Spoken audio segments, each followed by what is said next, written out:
आप सभी को मेरा नमस्कार। आज मैं आपको सुनाने जा रही हूँ मंगलवार की व्रत कथा। भगवान शंकर के 11वें अवतार कहे जाने वाले हनुमान जी का व्रत और पूजन करने से हमारी सभी मनोकामनाएं पूर्ण होती हैं। सुख, संपत्ति, यश, संतान प्राप्ति के लिए मंगलवार का व्रत रखना चाहिए। ये बहुत ही शुभ माना गया है। हनुमान जी से जुड़ी मंगलवार व्रत कथा का पाठ करके इस उपवास को पूरी श्रद्धा के साथ पूर्ण करना चाहिए। तो चलिए अपन सुनते हैं मंगलवार की कथा। प्राचीन समय की बात है, किसी नगर में एक ब्राह्मण दंपति रहते थे। उनके कोई संतान नहीं थी। संतान नहीं होने के कारण वह बहुत दुखी रहते थे। हर मंगलवार ब्राह्मण वन में हनुमान जी की पूजा करने के लिए जाता था।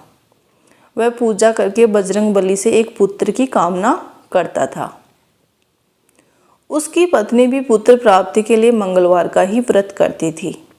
वह मंगलवार के दिन व्रत के अंत में हनुमान जी को भोग लगाकर ही भोजन करती थी।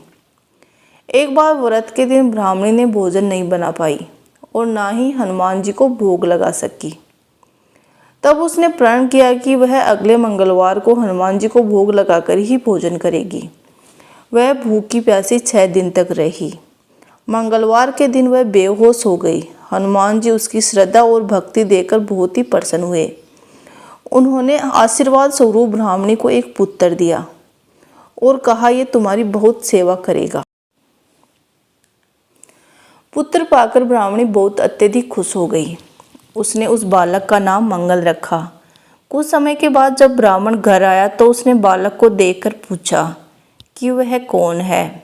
पत्नी बोली कि मंगलवार के व्रत से प्रसन्न होकर हनुमान जी ने उसे ये बालक दिया है। ये सुनकर ब्राह्मण को अपनी पत्नी के ऊपर विश्वास नहीं हुआ। एक दिन मौका पाकर ब्राह्मण ने उस बालक को कुएं में धक्का दे दिया। घर लौटने पर जब ब्राह्मणी ने पूछा कि मंगल कहाँ है, तभी पीछे से मंगल मुस्कुराकर आ गया। उसे वापस देखकर ब्राह्मण को अत्यधिक आश्चर्य हुआ। उसी रात को बजरंगबली ने ब्राह्मण को सपने में दर्शन दिए और कहा कि ये पुत्र उन्होंने ही उसे दिया है। सच जानकर ब्राह्मण बहुत खुश हुआ, जिसके बाद से ब्राह्मण दंपति नियमित रूप से मंगलवार का व्रत रखने लगे। मंगलवार का व्रत रखने वाले हर मनुष्य पर हनुमान जी की विशेष कृपा होती है। जय बजरंगबली।